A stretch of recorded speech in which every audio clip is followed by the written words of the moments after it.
नमस्कार, मैं हूं विवेक श्रीवास्तव।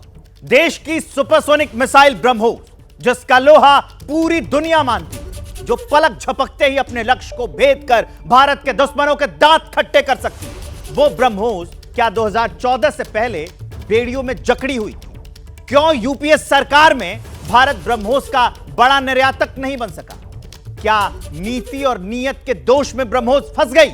एबीपी न्यूज के सबसे बड़े खुलासे के बाद अब कांग्रेस से ब्रह्मोस का नाम ना उगलते बन रहा है ना निगलते बन रहा है। सुपरसोनिक मिसाइल पर सबसे बड़े खुलासे पर सियासत भी रफ्तार भर चुकी है। 20 चुनाव, इस चौंकाने वाले रिपोर्ट का क्या असर होगा और क्या वो वजह थी जो ब्रह्मोस का निर्यात नहीं हो सका था? ऐसे तमाम सवालों के जवाब जानेंगे, जिसके लिए मेरे साथ मेरे डिफेंस एडिटर आशीष सिंह मौजूद हैं। आप उन्हें अपनी स्क्रीन पर देख सकते हैं। और जब ये सारी चीजें मैं आपको बता रहा हूं, एक बड़ी खबर आ गई है। हर पहलू को हम इन्हीं से समझेंगे।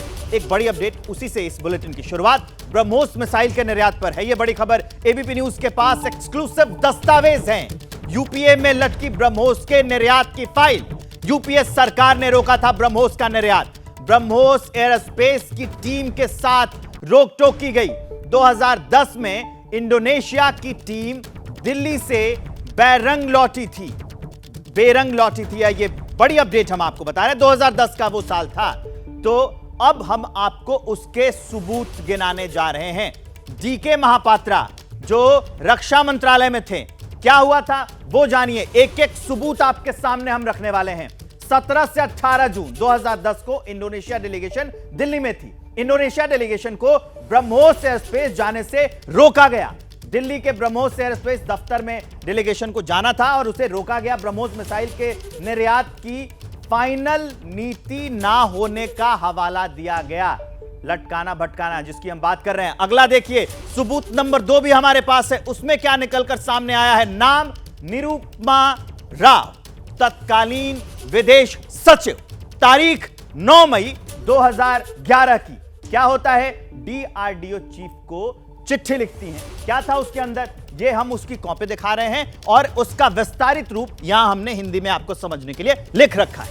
23 जुलाई 2010 के रक्षा मंत्रालय के खत का हवाला दिया जाता है। ब्रह्मोस मिसाइल के एक्सपोर्ट के लिए अभी नीति नहीं है। विदेश नीति, सामरिक हित, MTCR, ये जो सारे हवाले दिए गए और ये भी कहा गया वासेनार अरेंजमेंट का जिक्र किया गया था इस चिट्ठी में।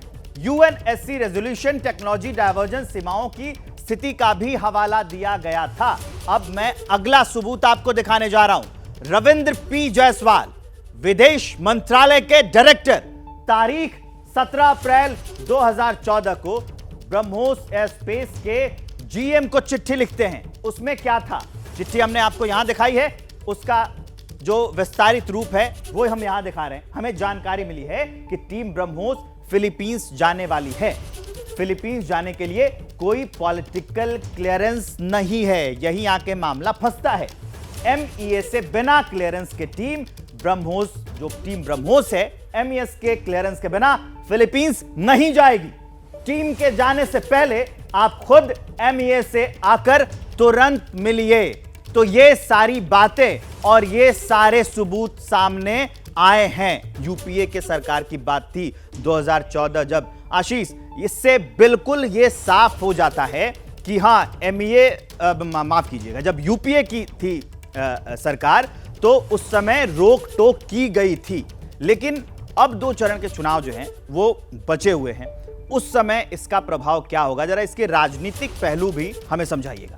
बिल्कुल विवेक, देखिए, इस तरह के जब खुलासे होते हैं तो उसके दूरगामी परिणाम होते हैं। और ये मुद्दा केवल और केवल रक्षा, केवल और केवल राजनीति, केवल और केवल विदेश मंत्रालय से जुड़ा हुआ नहीं है। ये वो मुद्दा है जो आम आदमी को भी कनेक्ट करता है। हर एक उस आम आदमी को जिसने पिछले महीने जब भारत की made in India BrahMos missile को फिलीपींस में डिलीवरी करते हुए देखा, वो सुनहरा पल हर एक भारतीय ने देखा। जब उसे खुशी की अनुभूति हुई तो उसे आज के खुलासे से इस बात की भी अनुभूति होगी कि भारत ये सब कुछ 10 से ज्यादा साल पहले भी अचीव कर सकता था।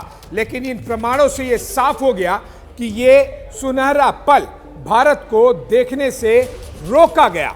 ये वो पल जब भारत विदेशों में दूसरे आर्मीज को, दूसरे नेवीज, एयरफोर्सेस, मिलिट्रीज को एक हथियार अपना भारत में बना हुआ बेचे। न केवल उससे आर्थिक फायदा होता है, न केवल उससे बड़ी नौकरियां बनती हैं भारत में, बल्कि आप ये मान के चलिए कि चीन जैसे दुश्मन को भी आप दूर से ही कॉर्नर कर लेते हैं। और इसीलिए इस एक्सपोजे का बहुत ज़्यादा महत्व होता है। विशेष तौर पर कुछ दो बातों पर मैं ध्यान देना चाहूँगा, आकर्षित करना चाहूँगा दर्शकों का। सबसे पहले देखिए, थोड़ा सा कैमरामैन को कहूँगा कि हमारे जूम इन करें। ये 2014 का लेटर जो आपने अभी कुछ समय पहले ग्राफिक्स में दिखाया भी, बताया भी, लेकिन मैं कुछ प्रमुख केवल पॉइंट पर हाईलाइट करना चाहूँगा। यहाँ पर लिखा है पॉलिटिकल क्लियरेंस नहीं मिला है, no papers regarding political clearance. ये वो दस्तावेज है जब ब्रह्मोस की टीम फिलीपींस जाना चाहती थी तो उन्हें रोक दिया गया कि आप नहीं जाएंगे, आप जब जाएंगे नहीं, आप जब मिलेंगे नहीं तो फिर कहां से ब्रह्मोस भारत का फिलीपींस को बेच पाएंगे। दूसरा दस्तावेज देखिए, जब इंडोनेशिया की टीम, ये देखिए यहां पर, और इस जगह पर मैं चाहूंगा कैमरामैन हमारे जूम इन करें। However, the BrahMos Aerospace was requested to put off the visit since a final view is yet to be taken on export of BrahMos missile. ये है दस्तावेज 2010 का, और ये इंडिया इंडोनेशिया डिफेंस कॉर्पोरेशन का है। पहला वाला देश कौन सा था? फिलीपींस। दूसरा वाला देश कौन सा है? इंडोनेशिया। फिलीपींस जाने से रोका गया। इंडोनेशिया के डेलीगेशन जब भारत में आ रही थी तो उन्हें भारत में मिलने से रोका गया, और उसके बाद में फॉरेन सेक्रेटरी ये दो पन्ने बड़े बड़े लिखते हैं, बड़े बड़े टर्म्स के साथ में, जिससे कि कोई काम करने से पहले डीआरडीओ और ब्रह्मोस के साइंटिस्ट डर ही जाएं।